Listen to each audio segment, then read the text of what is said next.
Hello everybody, welcome to Snyder's Inc. And today we have got a new tough video, and this is every single influencer who promoted a crypto scam.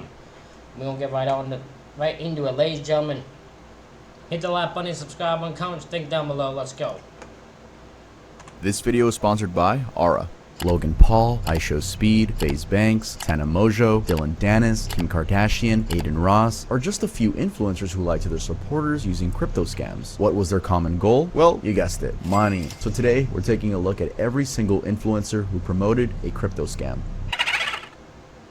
IShowSpeed, real name Darren Watkins Jr., who got a first-hand lesson on how bad it can get when you try to scam your audience through crypto. And before we get into the scam, I do have to say, I do respect this dude's grit just because of how quickly he was able to grow his channel. He went from 5,500 subscribers to over 20 million subs in just about 4 years. He also won the 2023 Variety Streamer of the Year award, and is rumored to have gained over 1 million followers in a single day in 2021. Those are insane numbers, and of course he's still killing it in the streaming genre. Anyway, achievements aside, around November 2022, IShowSpeed got tangled in a pump and dump crypto scheme that almost ruined his career. I believe the thing that angered his fans the most was the live stream, which was supposed to be a meetup with Cristiano Ronaldo and a PS5 giveaway, but it turned out to be the presentation of a fake Cristiano Ronaldo and definitely the promotion of a fake crypto project. I mean, the fake Cristiano Ronaldo had on a Buy Paradox crypto coin t-shirt. Now, the fans started throwing jabs in the live chat, saying the coin was a scam and calling IShowSpeed a sellout. Of course, it made him angry that some of his fans thought of him that way, a sellout. As he lost control of the situation, he muted himself to figure out what to do next. However, he forgot the mic was on, and people could make out what he was saying in the background. He asks, "So what do I do now?" So what do I do now? Bro, they're spending LCM. What? And someone else says, "We have..."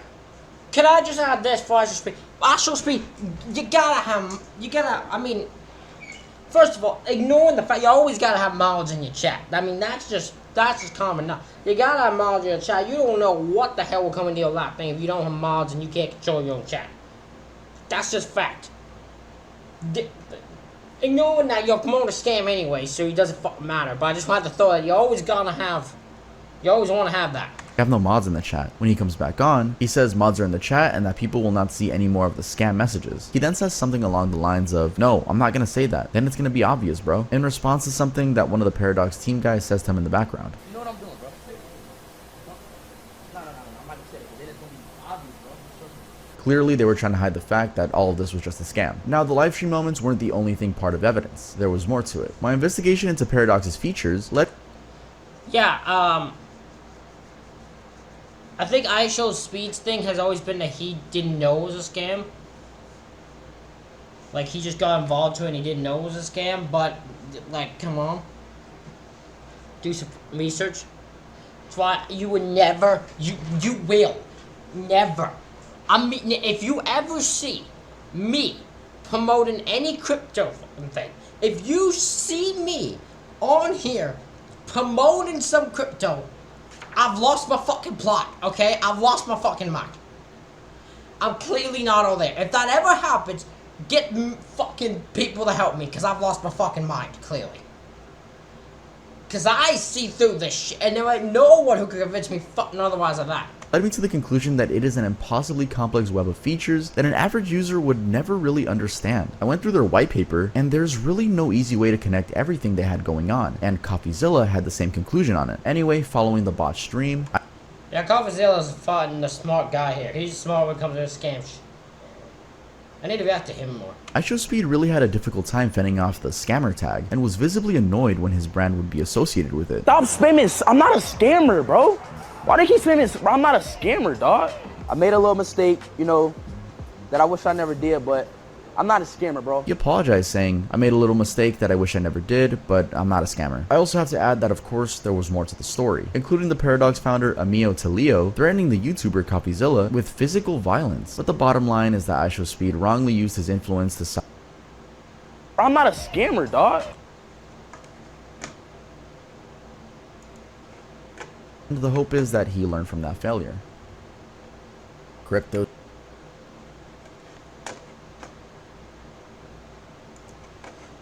Now we get to the man who will never, ever pay back for the scam he got. He will never pay this back. It will never happen. Never. This guy is so bad. In fact, he just needs to dangle it enough. People will expect it, and they'll leave it be. He will never, ever, ever pay this money back. Even ahead of PewDiePie and MrBeast. Now, Logan and other influential figures, as you will see later in this video, decided to use his fame and capitalize on the 2021 cryptocurrency craze. For context, 2021 was a real wild year in the terms of crypto. I mean, it's the year when Tesla invested in Bitcoin, and NFTs sold for $69.3 million, meme coins Really? Sold for $69 million? Not fucking amazing. became a thing, Coinbase got into NASDAQ, and even El Salvador decided to make Bitcoin legal tender. You can therefore see why Logan wanted to take part in this market. His strategy? Well, he came up with CryptoZoo, a game, he didn't want to call it a project, in which you could, quote, hatch and breed NFT animals that would gain value over time. In his podcast, which had over 4 million subscribers back then, he described the game in several interesting phases, including kids are addicted to it, referring to the developer's kids since the game was still in development. Quote, a fantastic bonding experience for families, and it's a really fun game that makes you money. Except this game was This one annoys me more.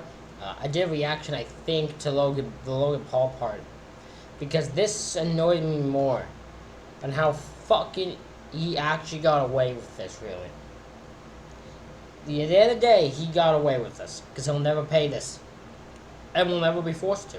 was never any of those things. In fact, it was worse by miles because unlike a normal game, it left a trail of destruction that haunts Logan until this day. How so? Well, as expected, when an influential person like him announces a project, a lot of people get wind of it and without thinking twice, hop on board. Actually, Taouk, one of the investors from the UK, used this very logic when deciding to join in. He not only used his 38,000 quid of earnings from other projects, but also borrowed some more to get into CryptoZoo. He really thought that due to Logan's popularity, the value of the project was due to explode. Talking to the Times Magazine, Also, my favorite part is someone being, they have money. Why would they need to scam us? They have a bunch of money. Because they want more money. It's never enough money for people. The world lives, breathes, and dies off of dollar bills. It's all that matters. We live, breathe, and die off of them dollar bills. So it won't matter what else they make. It won't matter. They want more money, and that's what they're doing. And you fall right into it for that, because your logic is what they look for and why they will take advantage of it. Taouk said, I was brainwashed. I was like, Logan Paul is a trustworthy guy. No, he makes he good isn't. content and Even at that time, there was nothing about Logan Paul that was trustworthy. kind of leads the space. Anyway, after all that hype, CryptoZoo failed terribly and left Logan with a lawsuit that later gained a class action status. All along, he tried avoiding responsibility by saying that his involvement was, quote, super minimal. Of course, this wasn't true as he had been largely responsible for promoting it. The lawsuit actually offers some damning insights that are hard for him to deny. For example, it states, quote, unbeknownst to the customers, the game did not work or never existed, and the defendants manipulated the digital currency market for Zoo tokens to their advantage, end quote. Even more, it adds that they decided to abandon the game creation and just take off with the funds instead. The exact words being that they made a, quote, business decision to forego an expensive and time-consuming process to create a functional CryptoZoo game or support it. The proceedings forced Logan to issue a public response where he first apologized to CoffeeZilla, the YouTuber that outed him and his scam, and second, promised to refund the victims. Yes, because he threatened to sue him. And then CoffeeZilla was perfectly fucking ready to get with that lawsuit, because I would love to have seen that lawsuit would not have gone the way you wanted to, Logan. I think someone smartened him up, because someone went to him and he's like, you cannot sue this guy. More of this shit's gonna come out than you actually think, because he's gotta have evidence to back up all this shit. And then Logan's like, shit, I better apologize and get out of this thing. Was at least $1.8 million. He also added that he would relinquish his stake in the company. CoffeeZilla is not a criminal. I called him, I apologized. My initial response to his series was that of fire, an ego, flair, whatever it is, pride. I'm a fighter at heart, and I was defensive because I know I never scammed anyone with this project. I never made any money, never sold any tokens, and I only had the best intentions going in. So I'd like to announce my 3-step plan moving forward. Step 1, Jeff and I are going to burn our Zoo tokens so we have no financial upside in the game, and it will add value to holder tokens. Step 2, we want to offer a rewards program for players who are disappointed in the status of the game. So essentially you're going to be able to burn your base egg or your base animal for the mint price, which was 0.1 ETH or the equivalent in BNB. I am personally committing 1,000 ETH to this, which is about $1.3 million right now for players who want to get out. And then step 3, obviously finish and deliver the game as outlined in the white paper by completing the egg bridge. You will never do any of these things, Logan. I have come across, I don't believe you. I don't know why anyone trusts you. I know people knew things that because you're in WWE, you deserve to be looked past on. That ain't how I work. You're all good in WWE. I will never deny this. I hate that I have to say that you're good in WWE. Trust me, I hate it. With a passion. You are good in WWE. My friend Chris loves you. In WWE. Just ain't my thing, but you know. That doesn't, just because you're good in WWE and I like you in WWE, I also know you're a scammy little fucker. You a slimy little fucker. From ETH to BSC for base animals and base eggs, completing the marketplace and obviously completing the releasing your animals into the wild to accrue your yield function. To say I am disappointed in how this was handled internally is an understatement. There's a full internal investigation going on along with an audit, and we are going to pursue full legal action for whomever needs to be held accountable. If any money is recovered in the process, it'll go right to the community. My sole obligation is to my supporters, and I know this video is long overdue. Here it is. I'm sorry, guys. I apologize. Interestingly though, he made those promises on January of 2023, and as of the most recent updates, he has not refunded any of the victims. Nope. We are yet to see what comes of that promise. I also have to add that unfortunately, CryptoZoo is not the only crypto scam that Logan Paul has promoted. After CryptoZoo came Liquid Marketplace, which he promoted as a platform that allows fractional ownership of collectibles, NFTs, Pokemon cards, sports trading cards, etc. Hey there, impulsive viewer. This is not your typical ad. It's not quite an ad, but it's a reminder that I am listing my one-of-one PSA 10 Pikachu Illustrator on Liquid Marketplace. So Liquid Marketplace is the platform that I co-founded that fractionalizes ownership of top-tier assets. But just like CryptoZoo, his role at Liquid has dwindled, with one of the active participants in the project noting, "So naive and trusted all of you that we were going to the moon together." There's also the Dink Doink meme coin that he hyped up by saying he was all in because it was just stupid. Only later did it come out that he was manipulating his audience. He already had a lot of coins in the project before its public launch. Its creator was his roommate, and he played a role in its creation process. Logan told Forbes he is a work in progress. Yup, a work in progress that is a master manipulator and refuses to ever take full responsibility. Kim. That's the thing. Until you look at things and you take responsibility and you admit what the fuck you did, Logan, you ain't a work in progress. You're a fucking scammer. A full-on fucking scammer. And for the people who defend him, I beg of you to comment. Comment, defend him. Don't do the stupid thing if you're on Logan's side where you just comment and insult me, because I don't find that funny. That's not even defending him. That's just being a dick. And that's not even a thing, so I won't bother with it. You'll probably get deleted. If you just insult me and you don't actually defend Logan, and you don't try to explain to me how he isn't a fucking scammer, I want to deal with Logan Paul fans, because y'all are fucking stupid if you try to defend this. Kardashian. The crypto craze had almost everyone in a chokehold, and I mean almost everyone, because even celebrities that you wouldn't expect to know anything about tokens, the blockchain, and all of that stuff were deeply involved in promoting crypto scams to their audience. Well, like what celebrity, for example? Kim Kardashian. How was she involved? In June 2021, at the height of crypto, Kim promoted Ethereum Max tokens through an Instagram story. She wrote, "Are you guys into crypto? This is not advice, but sharing what my friends just told me about Ethereum Max token." She then added some more info, as you can see in the post, and then, and this one is important, she placed the hashtag ad at the end of the post. We'll come back to that. First, however, just like the other cases that we've covered so far, a key problem with a celebrity promoting crypto is the likelihood that they're setting up their audience to be scammed. Kim, for instance, had an audience of 330 million Instagram followers at that time. It's 99% possible that she set up her audience for a rug pull. Why? Well, because Ethereum Max had the same fate as many other tokens. It it wasn't special. If you look at the CoinMarketCap price history, the token is now worthless. And the only time it peaked in value was when Kim promoted it in 2021. Actually, within days of her promoting it, it lost almost all of its value. Now going back to the hashtag ad, you might not know this, but the Federal Trading Commission, FTC, has a requirement that social media influencers need to be clear when they are posting advertisements on their accounts. FTC, for example, recommends adding advertisement, ad, or sponsored very visibly in the advert. Just like how this video had a sponsor, I would be fined if I didn't tell you guys it was a sponsor. But luckily YouTube has that little thing where like it tells you at the beginning of the video.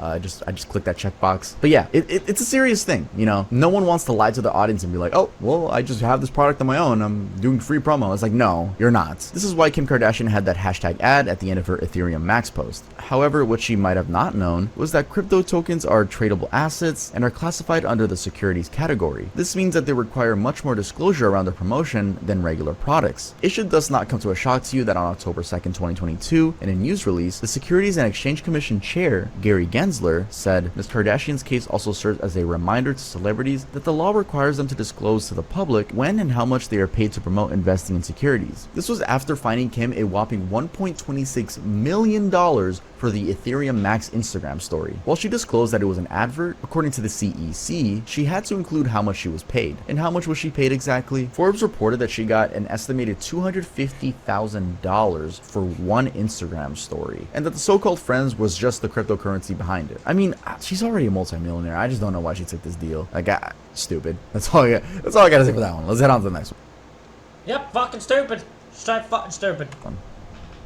Dylan Dennis. For this next case, I mean, it's fucking Dylan Dennis. What the fuck you expect a man to walk in talking fucking dipshit? Him and Logan are fucking stupid. Both of them are dumb as fuck. I just don't. With him, there's so much stupidity about Dylan Dennis that he's somehow worse than Logan. He's next level stupid. He's the one saying, I heard a person say that says you think someone was such a dumb fuck, but so many other dumb fucks that came before him that they moved up the ladder without trying. I just think Logan Paul was the biggest dumb fuck, then Dylan Dennis came along and he moved up the ladder.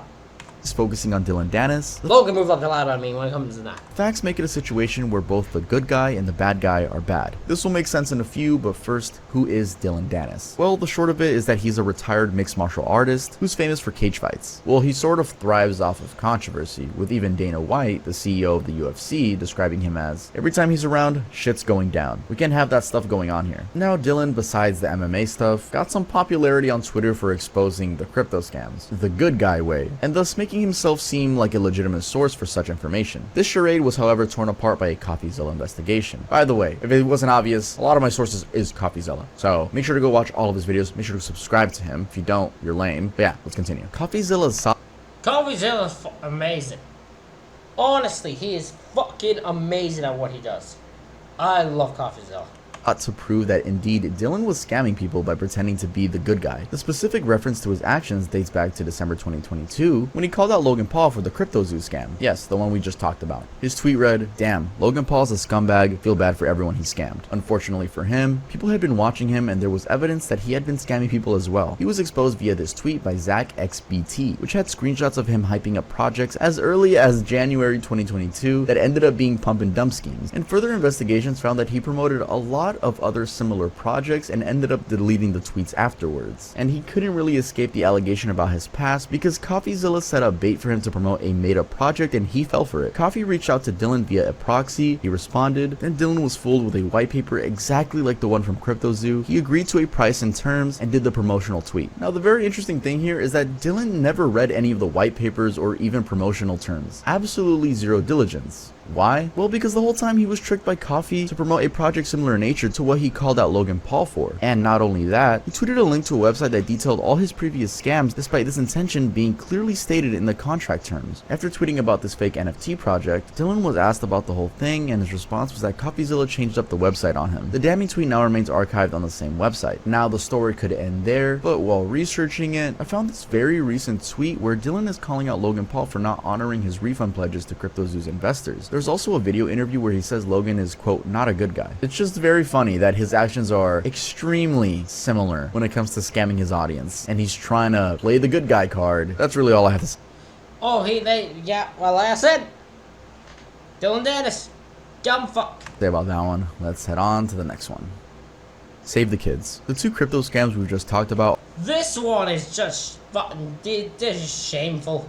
This is shameful how many people are involved in this one. are both from 2021, and so is this next one. Yeah, as I said in the beginning, 2021 was a wild crypto year. Anyway, named Save the Kids, a title that Time magazine says made it look altruistic and honorable, this coin became one of the biggest, or maybe the biggest, influencer crypto scam. The idea behind it, as suggested, was noble. It wanted to, quote, redistribute wealth to both hodlers and charities, hodlers being longtime coin holders. How? Well, for every transaction, a percentage of the fee would go to a Binance-operated charity wallet, and of course, be used to help kids out there. That way, everyone wins. They're supporting a good cause and making money while at it. The problem though is that the coin turned out to be just another classic tale of pump and dump. Now, as we look at how it came crashing down, it's important to understand why it was wildly popular. And the answer, just like the previous two cases, influencers promoting the coin. In particular, Save the Kids was largely promoted by RiceGum, a popular streamer, and 4 influencers from FaZe Clan. For those new to it, FaZe Clan is a gaming and influencer organization that consists of young influencers with a combined fan base of over 510 million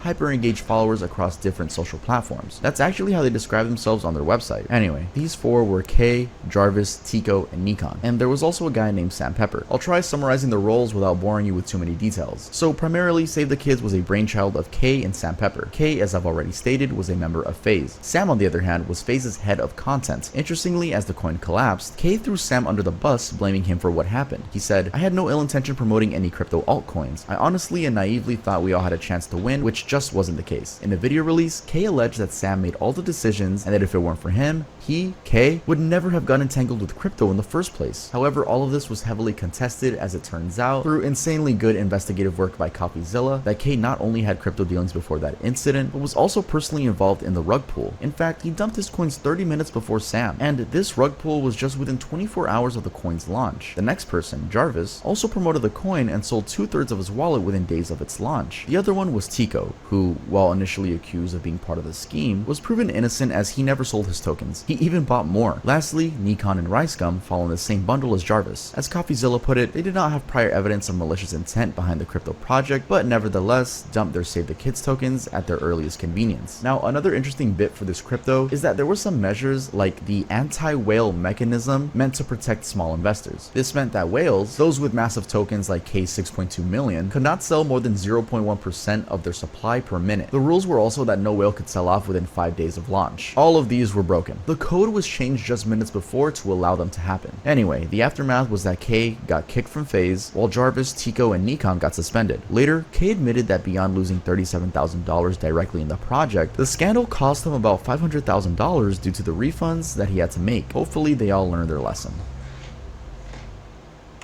Hopefully, because that one to me is just the worst one. That's one of the most shameful ones. Because there's 5 influencers and not 1 second guessed a fucking thing.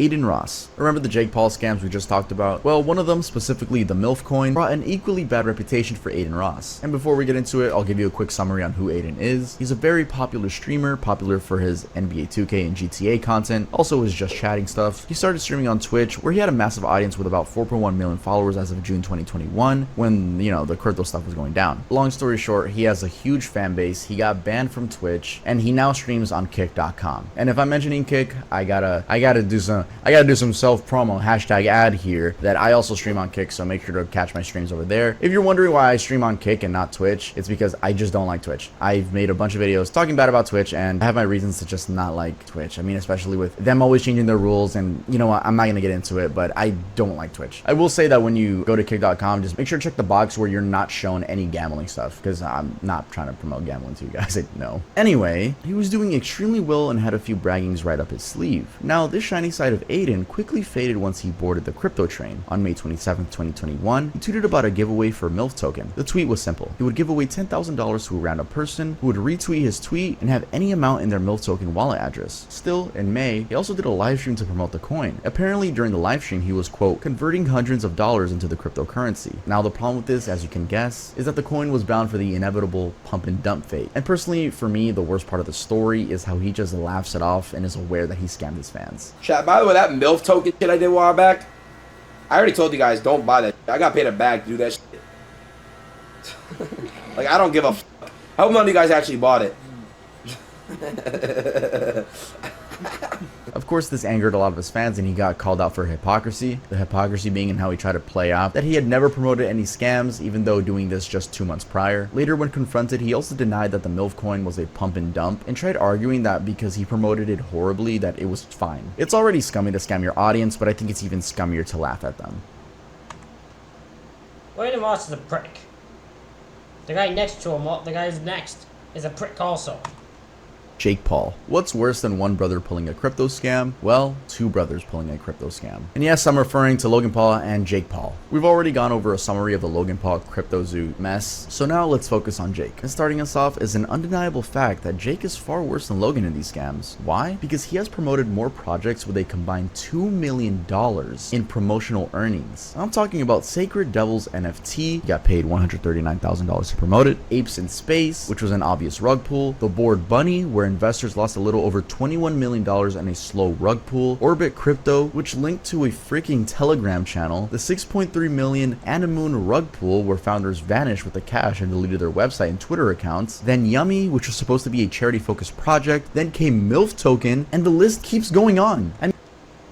One's a dumbass, always a dumbass. Jake Paul is a fucking prick and a fucking dumbass. I mean, he seemed to do all of it, from coins to NFTs to metaverse promotions. Just that his brother's CryptoZoo reputation overshadows all of this. They're both scammers. At one point, he even came up with his own project and, believe it or not, named it Stick Dicks. He managed to do a $1.5 million rug pull on it. Coffee actually found that Jake made around $2 million from these scams. The breakdown, which is also shared by Dexerto, shows that the least amount he made was from MILF Token, $50,000, and that the most was from Stick Dicks, $1.56 million.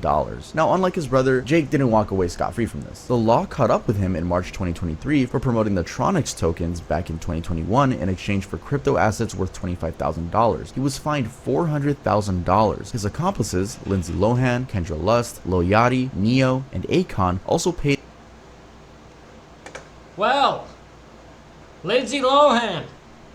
For those who watched our Sunny V2 video saw about her changing her life, Lindsay Lohan clearly ain't doing, still ain't being the greatest, isn't she?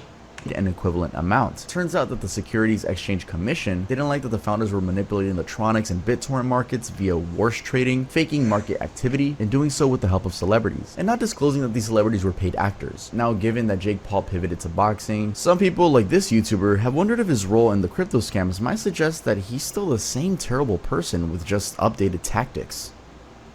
FaZe Banks. I hope by this point you realize that all these scams were actually connected in the sense that the same coin could involve multiple influencers. For example, the Save the Kids token had blowback on FaZe Banks' reputation. He even went on Twitter to defend himself, saying that he had zero knowledge of Save the Kids, and he clarified that the FaZe Clan members involved with it acted on their own behalf. Part of this tweet read, "I had zero involvement or knowledge of this Save the Kids garbage, and neither did FaZe Clan." Now, we already talked about Save the Kids, and we're not going to go back into that. What got me interested was that Banks had a scam of his own that he was fighting off. This was in 2021 when he promoted an altcoin called Banks Social, and almost predictably, the coin rose in value right after his promotion and then promptly plummeted. In the promotional tweet, he did a giveaway of $10,000 to a random person who retweeted, liked the tweet, and followed Banks Social. He added that Banks Social was a project that he, quote, with heavily and truly believed was the next one to pop. He then ended his tweet with "not financial advice, lol." Now, even without going into more details, this style of promotion, which is what we just saw with Aiden, almost predicts what's gonna happen next. And indeed, the altcoin became a pump and dump story. The interesting bit is that Banks refused to accept responsibility for promoting a scam, saying, "To suggest I would ever knowingly scam my audience for a quick buck is unfair and simply not true." Why would he say that? Well, his defense was that he was clear to his followers that they should have invested if they could afford to lose,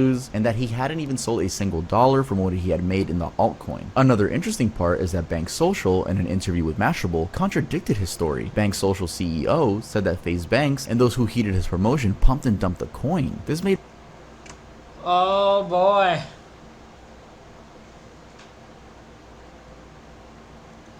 Oh boy, FaZe. The CEO is even being like, bro, he pumped it. You should have seen how quick he got out away from this shit. Banks Social a victim as well. The CEO also said that they hired Banks to get more social media brand engagement and awareness, only to be left to clean a mess they didn't anticipate. Also, apparently, Banks didn't hold up his end of the deal with Banks Social, as the CEO said. It's very odd that he was supposed to do several posts as part of our deal, and then he cited some loophole that he had that says if the token doesn't perform to a certain point, it's not going to have any promotion anymore. Overall, this whole thing didn't didn't look good for Banks, as Mashable even pointed out that his now deleted promotional tweets for Banks Social were not compliant with FCC standards, as he never clearly disclosed his relationship with the company. Also, the fact that K replied, "I'm 2x already," on that promotional tweet is so damning to the pump and dump intent.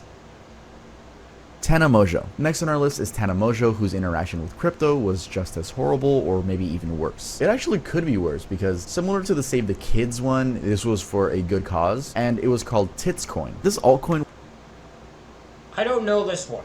was described on their Instagram as the first coin designed to find a cure for breast cancer once and for all. Now, Mashable claims that between her TikTok and Instagram, she reached over 11 million followers with the marketing. In an Instagram story posted on April 30th, 2021, she said, "Can you believe my ownership in Titscoin just bought me this beautiful Rolls Royce?" She showed the starlight ceiling of the Rolls Royce and added, "Get yours now." Can you believe my ownership in Titscoin just bought me this beautiful Rolls Royce? Get yours now. On May 1st, she doubled down with this TikTok video which she captioned, "I just got a lot of this new crypto coin called Tits, which is helping fight cancer and doing amazing work. Go to titscoin.io, #ad. Interestingly, most of the comments on that TikTok video don't acknowledge what she's promoting. Most talk of her dancing, her bathing suit, and of course there are those thirsting after her. That same day, she also did an Instagram post about the coin, calling her followers to join in, quote, "raising awareness for breast cancer." Now, interestingly, based on Mashable's article in June 2021, if anyone had invested $100 on the day Mongeau claimed her Titscoin investment resulted in the purchase of a Rolls Royce, they would have ended up with approximately $2.50 a month later. Yep, this was just another one of the many rug pulls in the crypto industry. Ice Poseidon. Last on our list is Ice Poseidon, a streamer who had the guts to take off with his fans $500,000 in a pretty bold crypto scam that he orchestrated. First off though, who is Ice Poseidon? Well, his real name is Paul Danino. Ice has been a popular live streamer for a good while and has made sure his name remains on headlines with almost unending controversies. For instance, he got banned on Twitch after being swatted, someone called in a bomb threat under his name, got arrested in Thailand for breaking their anti-porn laws, and just recently got arrested for broadcasting a sex worker that he and Sam Pepper hired. Now, in July of 2021, Ice started his own cryptocurrency that he called CX Coin. The goal of CX Coin was to allow streamers to receive support. Unfortunately, and also allegedly by his admission before the coin had even materialized, the whole thing ended up being a pump and dump scheme. The whole time he had the intention of scamming his followers by removing funds from the liquidity pool and withdrawing from the pre-sale and marketing wallet. All of this was uncovered by our GOAT, CoffeeZilla, where Ice himself admitted that he did take the money but was not going to return it as he was, quote, looking out for himself. You want to keep the money that's not yours, that you took from the project, even though you failed to deliver. I mean, I'm not really sure what you want me to say, but yeah. I'm trying to get you to return the money because it's 100% still available and you could do that. If you want the answer, yeah, I could give the money back. It is within my power. But I'm gonna look out for myself and not do that. In a Twitter thread by I'll admit, look, that is so fucked up, but at least he's straight honest with it. He's not saying and then refusing responsibility. No, in this one, they're just like, yeah, you could return the money. He's like, oh, yeah, I could, but I'm not doing that. Nah, fuck that. I'm keeping the money. He's at least straight honest with it. CoffeeZilla, it was apparent that Ice abandoned the project just after 2 weeks of work, but was telling his investors that he had marketed it to that it was a long-term project. He also claimed that of the $500,000, he personally took off with $300,000 and spent the remaining $200,000 paying the developers. When he was confronted with the fact that he was stealing money, his response was that this was, quote, a shitty way to put it. Eventually, realizing that he would be outed, he promised to refund $155,000 that he took from the liquidity pool, but only ended up returning about $40,000. What I actually find insane about this whole thing was that Ice actually tried blaming his fans, saying part of the responsibility is on them as well for putting too much emotion into it. Like, part of the responsibility is on them as well for being, you know, putting too much emotion into it. It's unclear whether he found it in his tiny little heart to refund the victims. Well, that's gonna be. Ladies and gentlemen, that is it for this reaction video. Let me know what you think in the comments. Hit the like button, hit the subscribe button. Thank y'all for watching. I'll see y'all for the next one.